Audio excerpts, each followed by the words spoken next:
Dobar dan, ova sesija će biti na engleskom. Good afternoon. It is my pleasure to open the first panel of this year Coponic Business Forum 2024.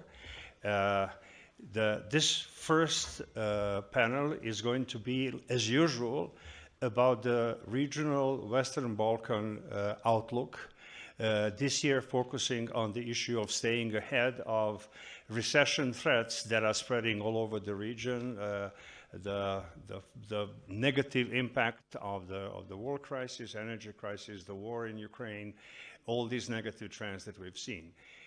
We were planning to have 3 panelists. So far we have 2, Yulia Ustjugova, IMF resident representative in Belgrade, and Richard Reckert, lead country economist for the World Bank for the Western Balkans. He was here last year as well. Yulia was here in a different panel on Serbia macro. This year we have too many people on the Serbian macro, so we asked Yulia to come and join this panel.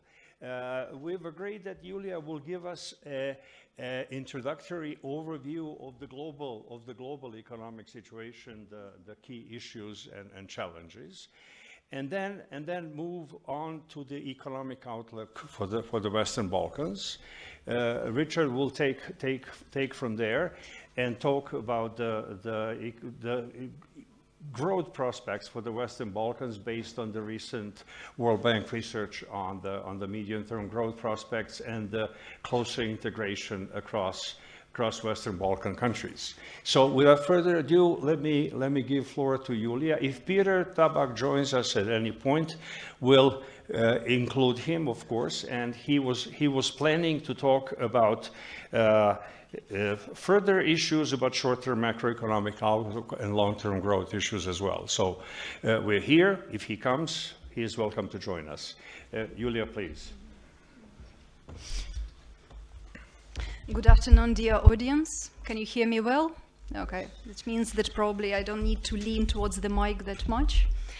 Dear colleagues, it is a pleasure to be here yet again. Mr. Vlahovic, thank you very much for inviting me to join a panel discussion, this time on Western Balkans. So today I would like to talk about several things, but first of all about global economic outlook and the IMF views on the regional economic prospects. So let me start first with the global overview. So you mentioned the recession fears, so I will give you a few numbers to give you a sense of where we see global growth in 2024 and 2025 compared to 2023. So according to our estimates, economic growth in 2023 globally was at 3.1%. For 2024, we expect again 3.1% and 3.2% for 2025. So relatively flat performance, right? Not recession like globally, but like a relatively flat outlook. So there are good news and not so good news altogether, a relatively mixed story. So the good news is that our 2024 outlook is somewhat higher than what we expected just 6 months ago by 0.2 percentage points. So this is like already 3.1% that I'm talking about. This is like an upward revision. And this is because we have seen that, for example, the US economy turned out to be more vibrant and resilient than we expected before. Some emerging and developing markets performed better. China showed better performance than we previously anticipated. So if we look at the euro area, here we expect growth to recover from 0.5% in 2023 to 0.9% in this year and 1.7% in 2025. So the not so good news is, so this pace of acceleration for the euro area has been revised downwards, right? So this is like a slow acceleration that we expected before, and this is because of the carryover effects of weaker than expected performance in the key economies, such as Germany, which is very important for the region, such as France, such as Spain. So altogether, like, how do we think about these numbers? like it's on the one hand it's good, the numbers are positive, and there is like some acceleration like beyond 2024. On the other hand, these numbers are significantly lower than the historical averages over the last 2 decades of 3.8, right? So we were close to 4, now we are probably close to 3. So this is a growth story. Turning to inflation, and here like we see a lot of actually good things like happening, and inflation decelerating faster than we previously anticipated globally.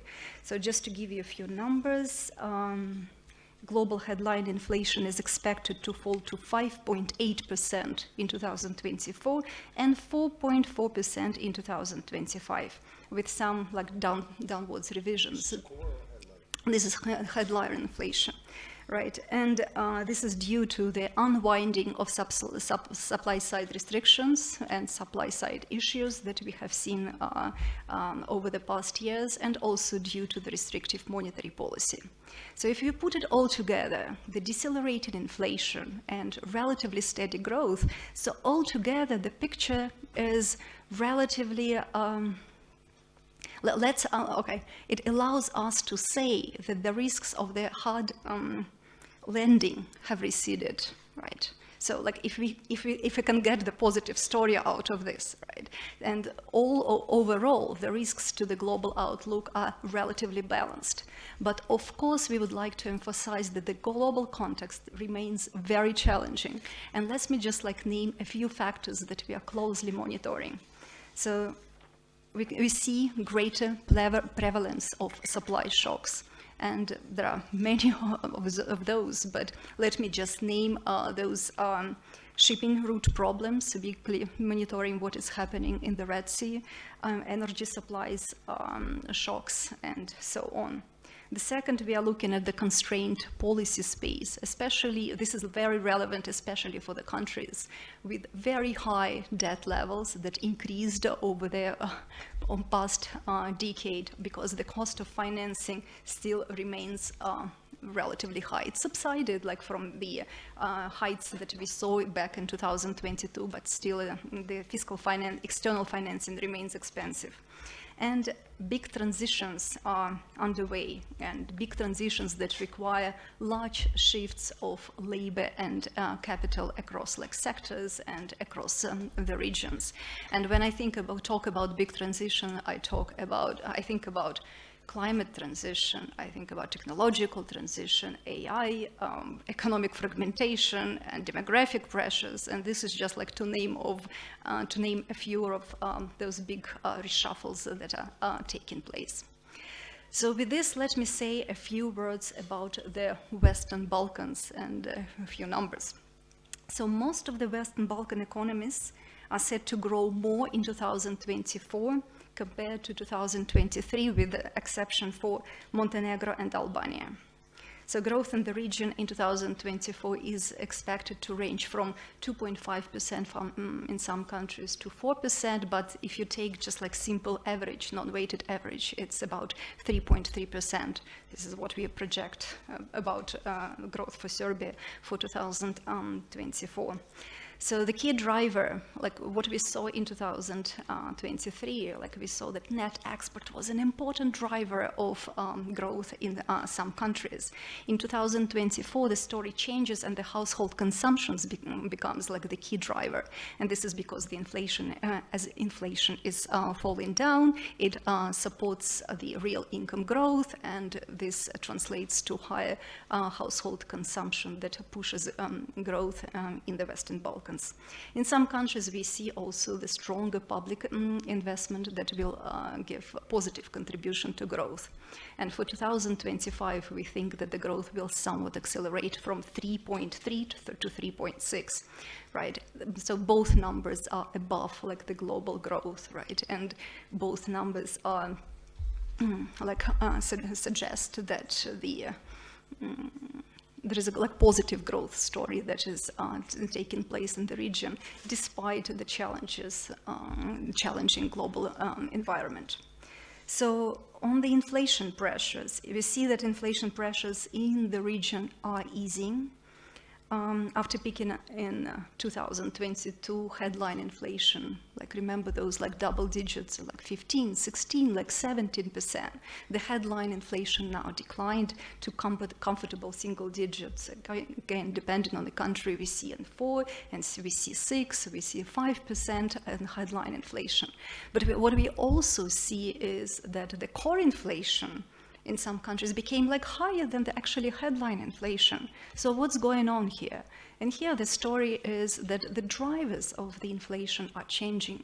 So the whole story of the headline inflation was to a large extent due to the external factors, right? It's like food price inflation, commodity price inflation, like energy price inflation.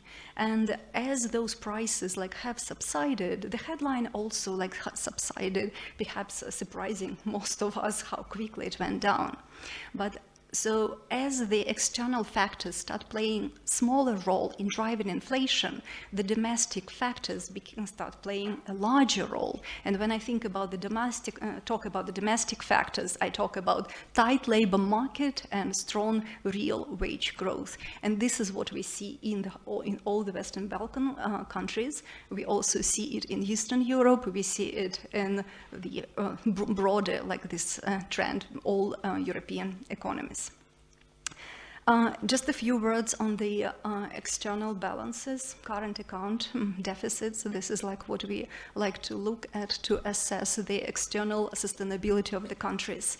You remember 2022 when the current account deficit widened significantly, like there was a major terms of trade shock. Again, like that was driven by prices. Prices for food on the international markets increased, like for the energy, like natural gas, right? Like large increase in the merchandise trade deficits and large increase in current account deficits. So it also shrank very quickly in 2023 as those prices like subsided. Again, external prices subsided, current account deficits shrank. So what we think, like what we foresee for the next year, we think that the current account deficits on average will widen in the region somewhat, but it's probably like some healthy widening as the domestic demand will decompress after what we have seen in the late 2022 and 2023. And finally, a few words on the fiscal developments. Look, so what we see in like fiscal deficits, that fiscal balances actually improved in 2023 for all Western Balkan countries except for North Macedonia and Bosnia.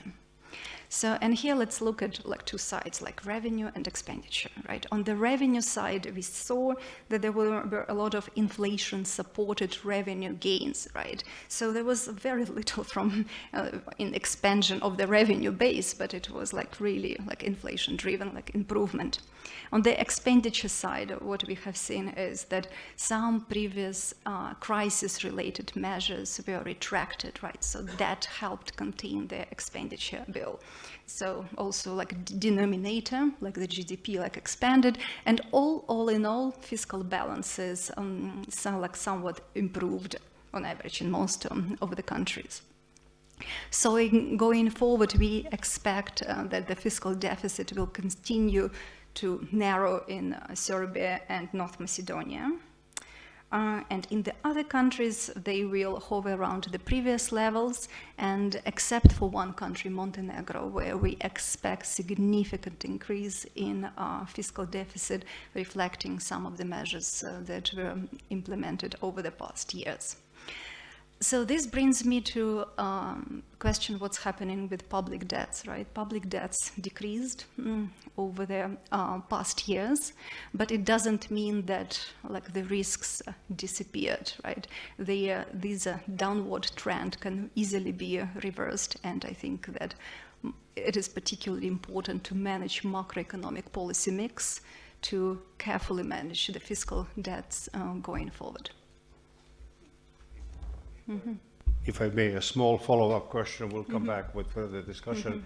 The level of public debt decreased, but the cost of public debt, the interest rates went up. Absolutely. So what is your What is your comment on that? It's like cost of fiscal financing definitely subsided from the heights, but it definitely remains high. Therefore, it is particularly important to prioritize what exactly the countries like spend their money on.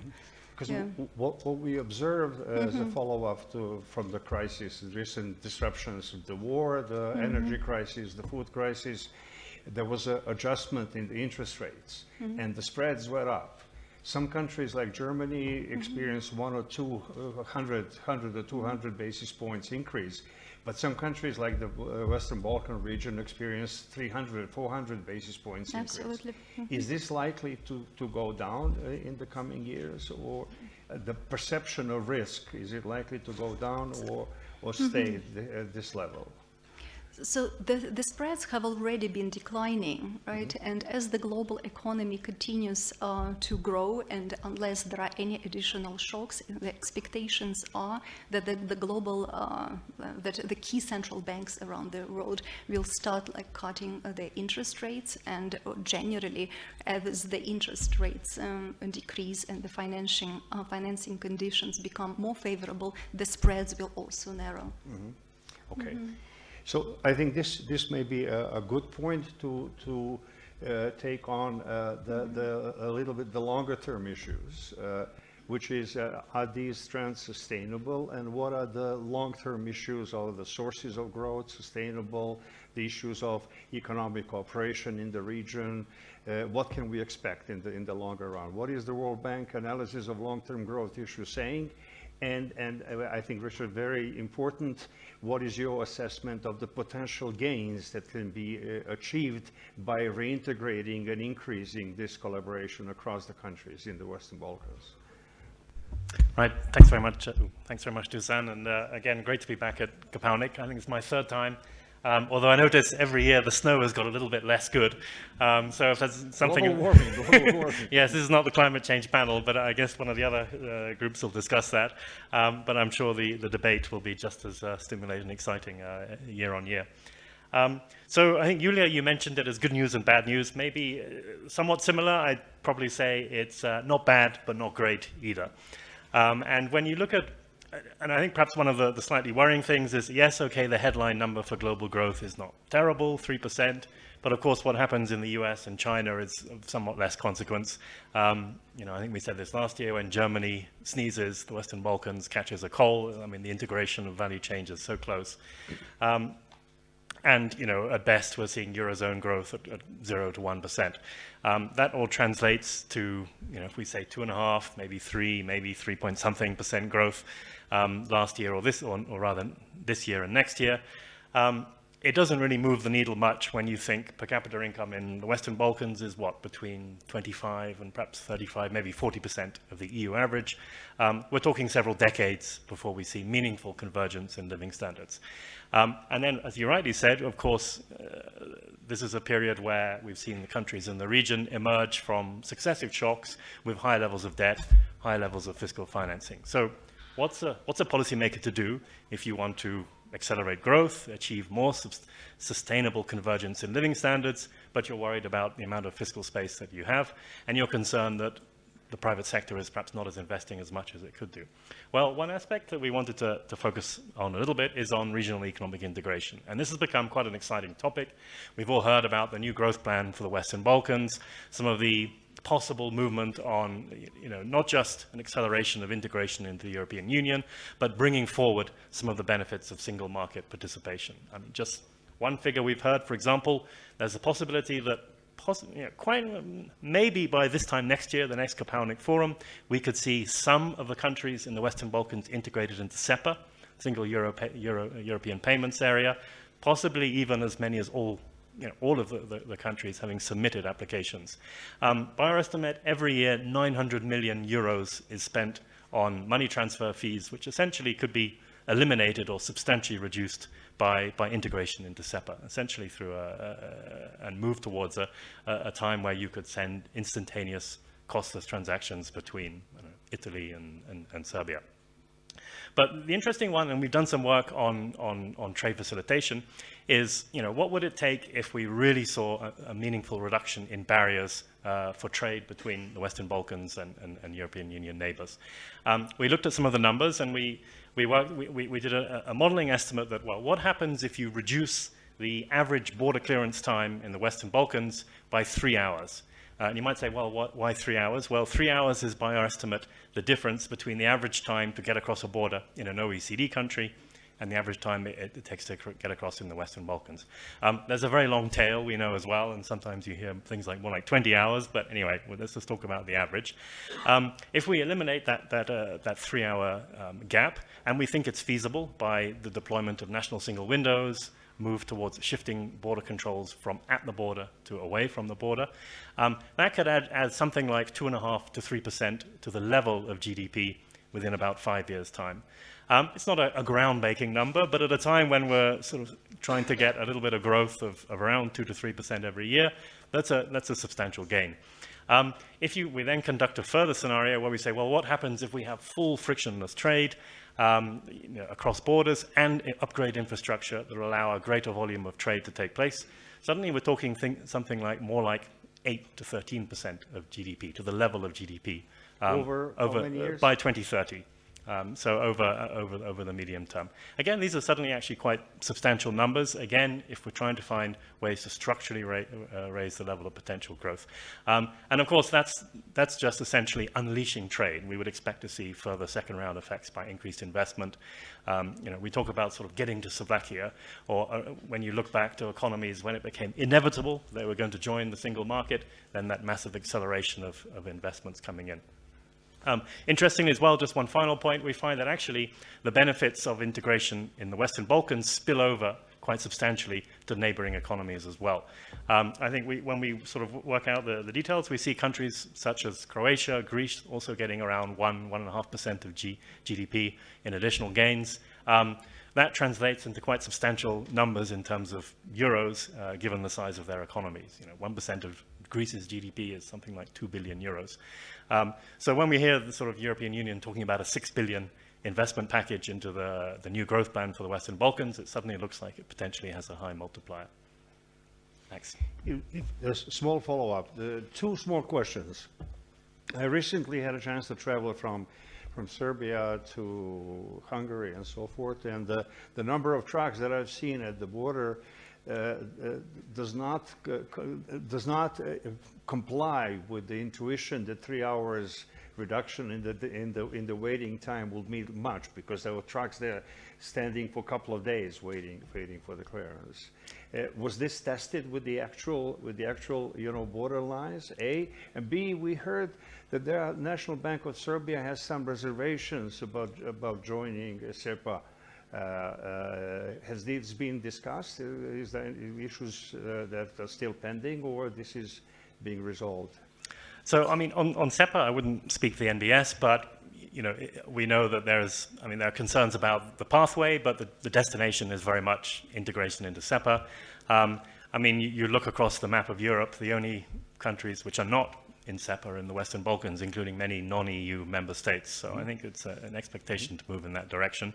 On the border controls, yes. we're looking at average times over the last 3 years. What we have seen in the last sort of essentially, also especially I think since since Croatia moved into the Schengen area, and some of the movements there on the possible entry, I think, of Bulgaria and Romania, we've seen increased restrictions, which suggests that the gains would be potentially even larger, and that trade is being perhaps suppressed significantly more now, given the long tail in clearance times. Okay, thank you. Julia, we were talking about taking this discussion further and talking about the issues, more specific issues for the Balkan region, and perhaps touching on Serbia as well. Your latest report, only 2 months old, seems to be a fairly balanced and quite optimistic, I think, about the outlook. If you can tell us a little bit about what is the, in particular, the most recent discussions that we hear from Germany, facing deep structural issues following the crisis, the war, the sources of energy, the competitiveness of German exports, and the linkages, very strong linkages between the Balkan region and Germany. Serbia is at about 70% of its exports dependent on Western European, mainly German market. So you want to focus on Serbia right now, right? The general discussion if you have some thoughts on Serbia, but also follow up on the what will be the best medium-term policy recommendations for the Balkans regarding the fiscal risks, regarding the trade, what is likely to happen with the trade balances given all these adjustments. Faster growth in Europe, how is this going to translate into changes in the prospects in the Balkans? Look, so one thing that we mentioned was that the composition of growth is set to change going forward. This comes from our projection-making exercise, where we look at what happens not only in the countries in the region, but we also take into account the growth projections for the key trading partners. Like you're right, like we do take into account that growth in Germany will not be impressive over the next years. As I mentioned, it's I think expected at it was at 0.5 like last year and 0.9 this year. So This is almost doubling, right? This is like almost doubling, but it's actually downward revision what was previously expected. So what helps to keep relatively healthy growth projections for the Western Balkans is the fact that the inflation at the same time decelerated, which allows for changing in the composition of the growth drivers. And indeed, we see much lower contribution to growth from the net exports, and this is like where Germany comes in, right? But it will be compensated for high growth contribution from the consumption. So this is in terms of the short-term prospects. And this brings me to our general policy recommendations for the region, and I will try to present the policy recommendations that we send to all the countries on average without focusing on Serbia, for example, but I'll be happy to then take Serbia-specific questions if you wish.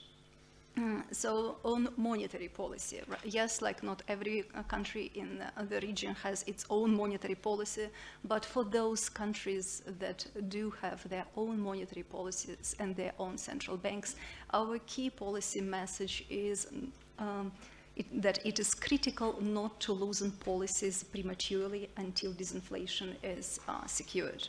Look, yes, like we just had this intense inflation episode, very high headline inflation. The central banks tightened, and now the expectation is, okay, what's next? When the central banks will start loosening, with some expectations for the ECB to start loosening already in the first half of this year. So what we did in the IMF, we looked at the past 100 inflation episodes across different countries. And so what we have seen that in many cases where the policies were loosened prematurely, just as the headline started declining, headline inflation started declining, those countries actually have seen the return of all the inflation pressures. And then this research also suggests that this eventually affected the medium-term growth prospects of the countries because the central banks again had to tighten again. So altogether, our message is that fighting inflation is difficult in the short term, but it pays off later. And softer approaches ultimately require high sacrifices in terms of growth and employment in the longer term. So what this means when we say that the monetary policy should not be loosened prematurely? What does this mean, prematurely? And so here we want to emphasize that monetary policy should remain restrictive until there is clear evidence on several fronts, clear evidence of some substantial improvement in the headline and core readings, substantial improvement in headline and core inflation projections, substantial improvements in how comfortable the central banks are with the risks that stemming from the labor market and high real wage growth that also propel the inflation inertia and of course inflation expectations. Let's see, to make sure that they're well behaved. So in our assessments, these conditions do not appear to have been met in most of the Western Balkan countries. So this is on the monetary policy side. Again, let's keep the disinflation in check. This will help with the consumption growth that will support the support growth. Just to add a nuance, IMF for the Western Europe, most countries are saying basically that the restrictive monetary policy has contributed already substantially to fending off inflationary pressures and basically being gradually phased out and then moving to fiscal considerations. In the Western Balkans, obviously you're saying be careful. It may be too premature to ease the monetary side. What are the perception and the actual policy constraints on following that advice? Do you think that countries will resist? Do they fear that this may hamper growth prospects if they continue with monetary restriction, or are you on the same page on that? I don't think we say different things to the Western Balkans. We are saying our policy messages is broadly in line to the Western Balkans is broadly in line with what we are saying to Eastern Europe and to some also of the advanced economies, right? That you need to wait until you start cutting the policy rates, right? And this is very much with the main policy messages that are being given by the Fed and by the ECB.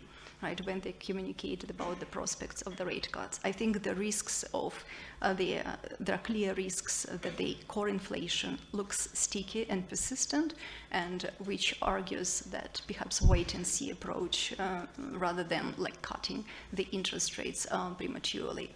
But if you are talking about the monetary transmission mechanism and the fact which is perhaps less effective than in the advanced economies, or if you're talking about the fact that the history of high inflation in the Western Balkans argues once again for a more cautious approach towards the policy loosening compared to some other countries that haven't seen the very high inflation over the past decades.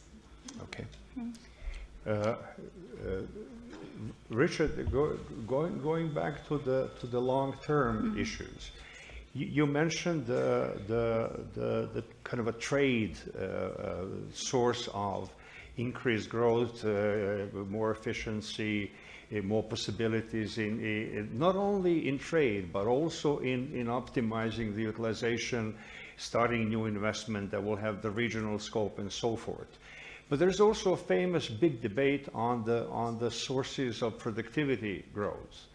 Do you have any conclusions on that front? Because essentially the issue is at some point investment, trade, but also sources of productivity in terms of efficiency and in terms of what can be gained from the improvements in the payment system, movement to cashless payments, and the new technological breakthroughs with artificial intelligence, with the big changes and relocation of labor. Do you see any of that being relevant for the Balkan region?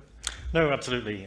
So, I mean, I guess the first thing, always the foundation, as Yulia mentioned, is kind of don't mess up the macro. So ensure sort of stable macroeconomic foundations. As mentioned, we see a lot of potential on integration. I mean, you just reminded me, you talked about the Hungarian border. When we were discussing the other week with the customs authorities, one of the new developments that I think Serbia and Hungary have agreed is to have a bilateral agreement that allows for mutual recognition of weigh stations. So at the moment, every time a truck goes across the border, it gets weighed on one side, gets weighed on the other side, total waste of everybody's time. So in future, each just weigh once and each side accept. I mean, these are small, often slightly dull processes, but this is how you gradually reduce the times. The big one, of course, now is the green lanes that everyone's talking about. The proposal is for the 10 most largest border checkpoints in the Western Balkans to essentially scale up a system that was used temporarily during COVID for essential goods that would really allow for much faster movement of goods. It's not clear if it would have to be essentially firms that are pre-authorized, but essentially allow for rapid transit of goods on the key corridors. But you know, if we're talking about the long term, it's both, of course, investment and trying to raise the level of particularly of private investment. We know it's been suppressed for the last few years, always when there's uncertainty. Issues such as a larger market, faster payment systems all help, of course, as well as foundations around things like the business environment, competition policy. And then don't forget the other side, right? I mean, what drives economic output? It's physical capital and the efficiency with which it's utilized with human capital. We know the Western Balkans has a lot of significant resources of human capital, but it's not getting the highest return in the education system. We saw the latest round of the PISA scores come out a few months ago. I think in every single Western Balkans economy, the scores went down. Of course, they went down pretty much everywhere in the world in the last few years because of the impact of COVID and learning by distance. But it suggests there's a significant unrealized potential there. And then, of course, labor force participation. It's been rising incrementally in the last few years, but it still substantially lags average levels in the European Union, especially for women. The gap is perhaps not quite as significant in Serbia, but it's still a substantial gap, and in other parts of the Western Balkans, it's even larger. So I think there's a range of kind of structural policies there around educational quality, around making participation easier, around expanding the size of the market, and perhaps thinking about policies that would incrementally and structurally raise not just the level, but also the quality of foreign investments, including foreign and domestics coming into the economy. Okay. Before we open the floor for questions, one more question for Julia. One of the things that was strongly emphasized in the recent IMF global reports was the geo-economic fragmentation, where Europe is one of the areas most affected by this.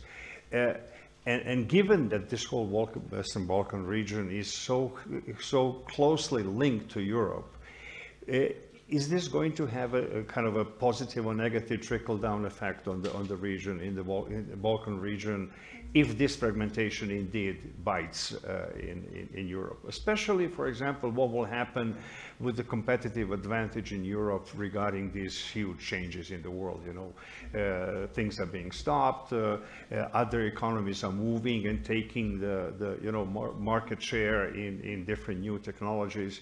How is this going to work out? Any thoughts? I mean, this is not a well-researched area. They're just flagging it as an issue. So what are your thoughts on that? I think the global fragmentation and in particular regional economic fragmentation, so during the last Kopaonik, you may remember, we discussed that there is also like IMF research that says that it can take, depending on the scenario, it can take away up to like several percentage points from the global output. However, what is important is that there are also like some opportunities for the countries like Serbia in this nearshoring that is currently happening as the businesses try to build their industrial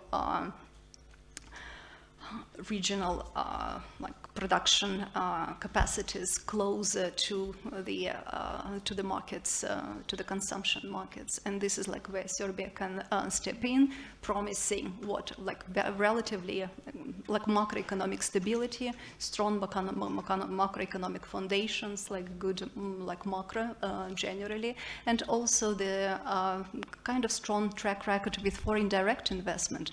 Look that like we have seen record numbers from a year to year. So this is, it does come with costs, but to some countries it also offers opportunities.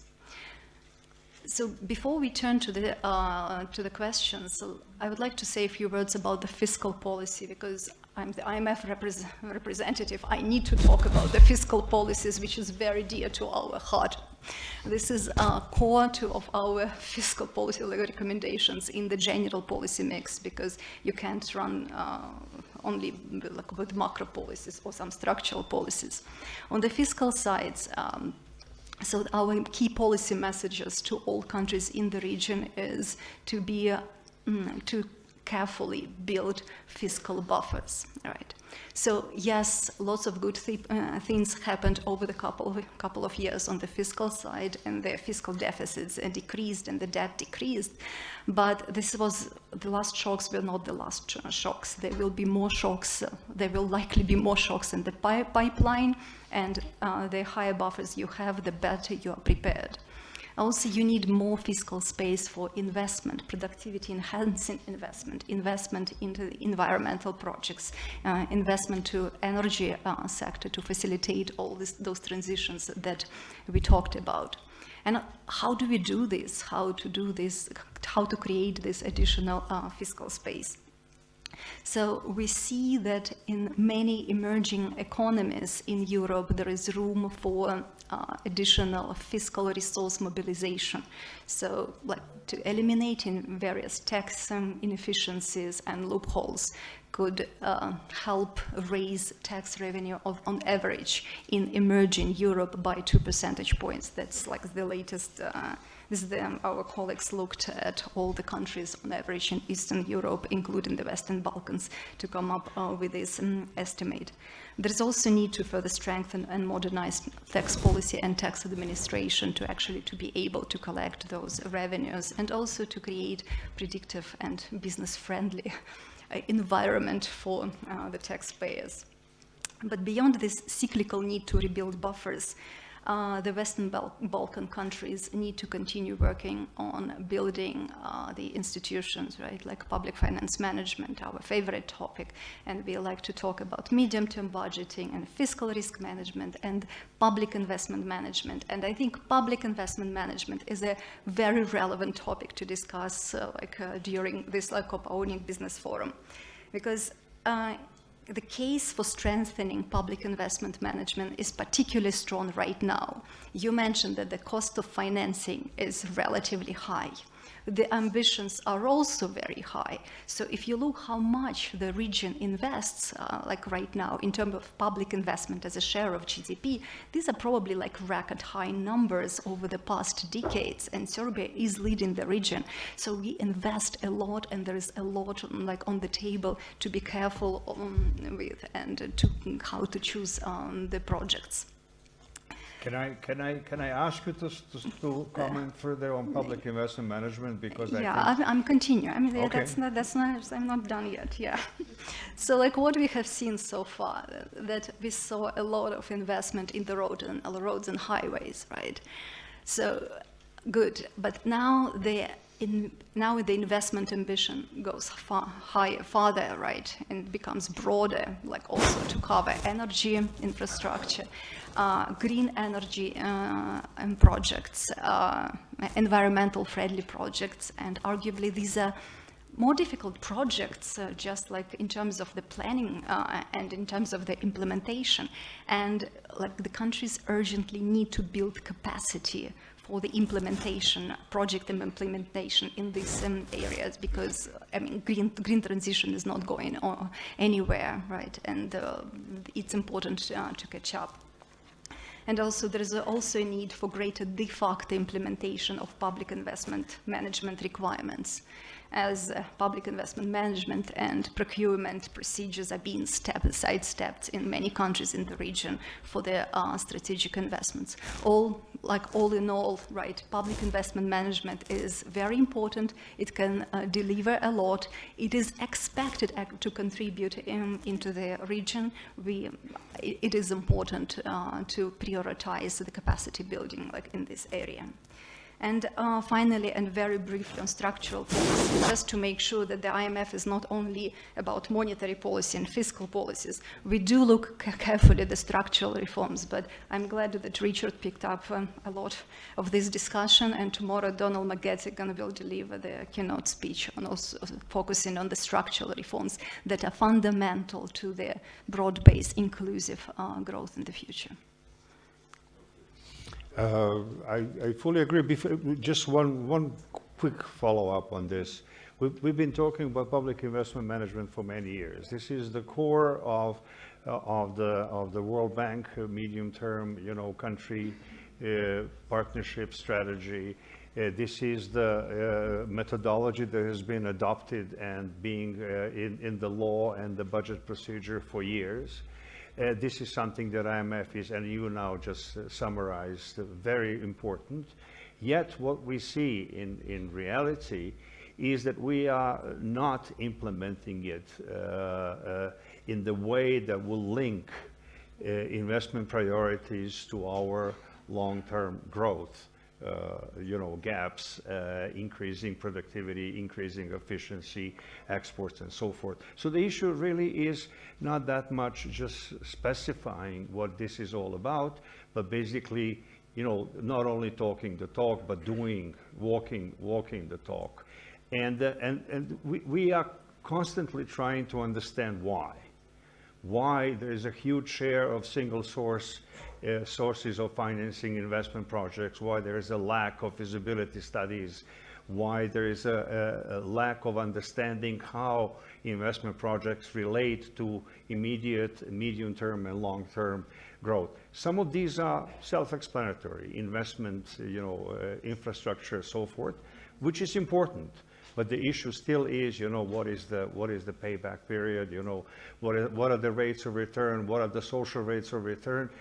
This will all provide effects 5 years down the road. What do we do in the meantime? But let me open the floor for questions, please. Izvolite.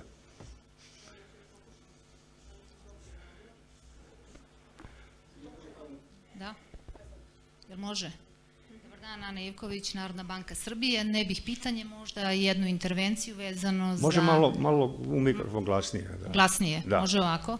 Da. Ana Ivković, Narodna banka Srbije. Ne pitanje, intervencija, kratko, samo da ne oduzimam vreme od pitanja. Imali ste vi pitanje kako primedbe za koje se veruje da ima Narodna banka Srbije za uključenje u SEPA-u će uticati na ceo taj proces za Zapadni Balkan. Dakle, neosnovane su primedbe. Mogu sa vama da podelim da je ove srede u Tirani bio sastanak na najvišem nivou, Evropska centralna banka, European Payment Council, zemlje Zapadnog Balkana, svaka je izrazila ne samo podršku tom procesu, već je Narodna banka Srbije najviše i odmakla. Radi se uveliko na aplikaciji za priključivanje u SEPA-u, radi se uveliko na aplikaciji za priključivanje u TIPS, regulativni deo se privodi kraju, čak može se očekivati u drugom kvartalu ove godine. Predsednik je sinoć pričao takođe o tome, guverner je o tome govorila, tako da bih ostavila više za nju da o tome možda i kaže u narednim danima, ali ta informacija je, eto, kogoda je podelio je, ne bih je kvalifikovala kao zlonamernu, ali u svakom slučaju kao neproverenu, eto. Ja sam upravo zato i pitao... Upravo zbog toga i hvala vam što ste pitali. Je bilo saopšteno da postoje određene rezerve? Ja sam to tako i razumela. Just summary, my question about the status, about reservations of the MBS, we got a clarification here that this has been not entirely correctly reported in the media, and that this issue has been resolved, and they're jointly working on...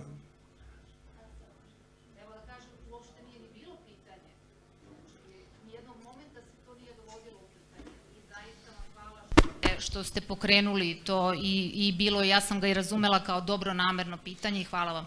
Nijednog momenta Narodna banka Srbije čak naprotiv predvodi u tom procesu i red je to da se... What I read in the papers was... No, don't believe in that one. So we are well advanced in this process. Hvala vam. Even leading in this process. Hvala na razjašnjenju, super. Thank you also for the question. Izvolite dalje.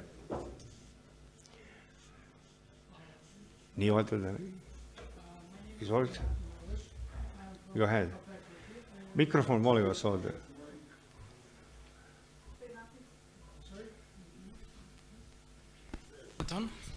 Now it's on. So my name is Miloš. I'm from FEFA faculty in Belgrade, and my question is for both of the panelists. And is, what do you think is the catalyst for growth in this region, and especially in Serbia, because, well, I live in it, and it's the most sought after economy in this part of the region, based on my knowledge and based on what I've researched in the past. Thank you. What is what? Catalyst for growth.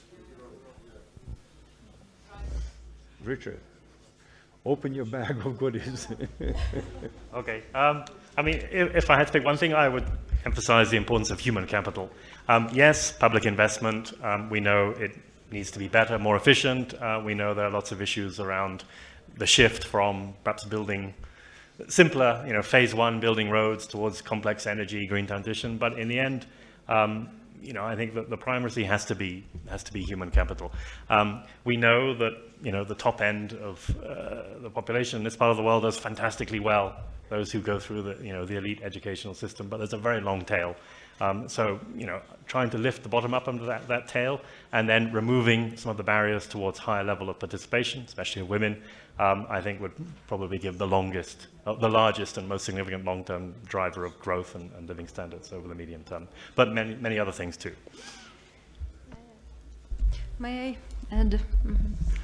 So I think like one of the factors that positions Serbia really well in the region is already like a good track record of macroeconomic stability, right?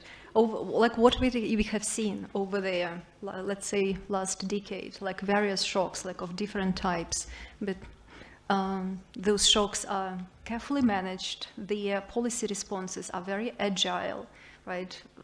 The policymakers react quickly, both on the monetary side, on the fiscal side, whatever is needed to be done on ad hoc basis. And I think like macroeconomic stability is like fundamental. It's the foundation. You can build anything on this. If there is like no macroeconomic foundation, then it's macroeconomic stability. Then it's really hard to grow or accelerate any kind of growth in the future.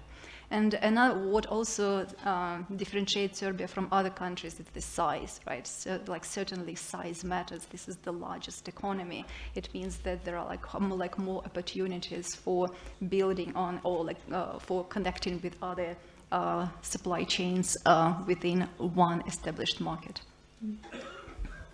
Thank you. Alexander Markus, I'm the Executive Director of the German-Serbian Chamber of Commerce. Thank you very much. We all know in Germany we have recession at the moment, and a lot of companies working here in Serbia, they have the problem there is no demand. The German companies, the OEMs mostly, and the automotive sector, they're canceling or postponing orders.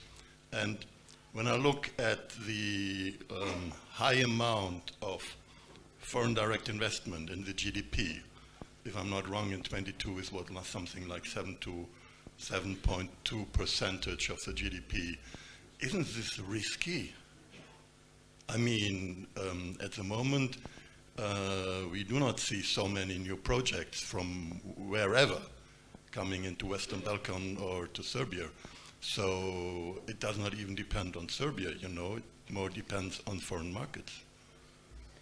Or not, maybe I'm wrong, I don't know. Thank you so much. I think very good question. Is it growth demand driven or supply driven? Can you push growth through supply through investment? Please. Maybe should I go first? No, I mean you're absolutely right. We feel it, especially in Serbia, if something's going wrong in Germany.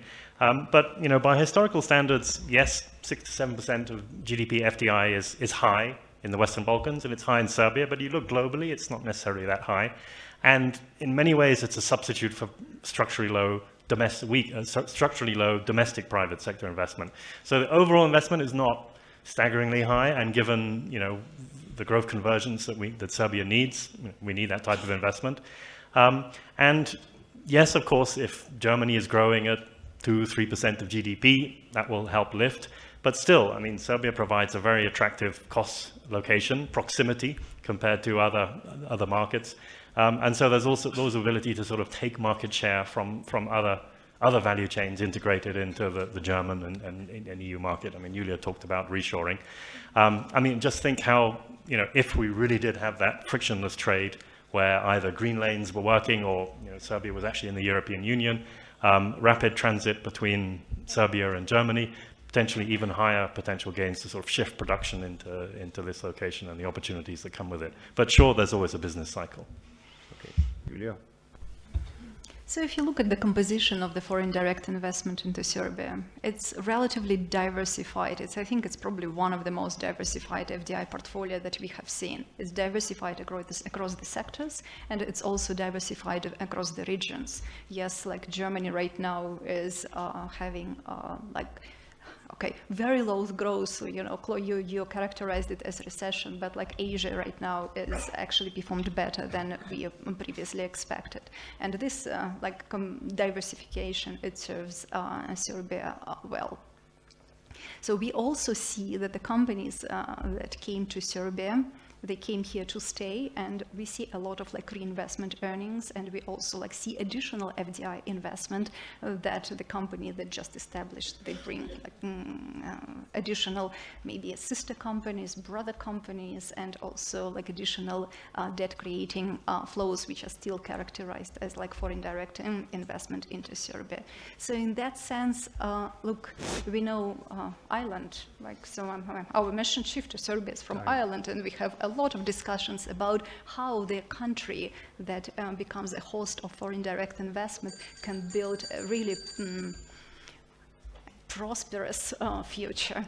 So I want to finish this panel on the positive side. So yes, we understand that there are risks, but there are important mitigating factors, as Richard mentioned, and also I mentioned, and there are also precedents across the world where we can see a prosperous future. Thank you, Julia. Thank you for your questions.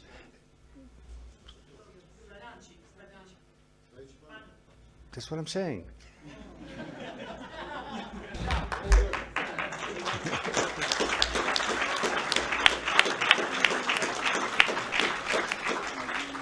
Thank you so much.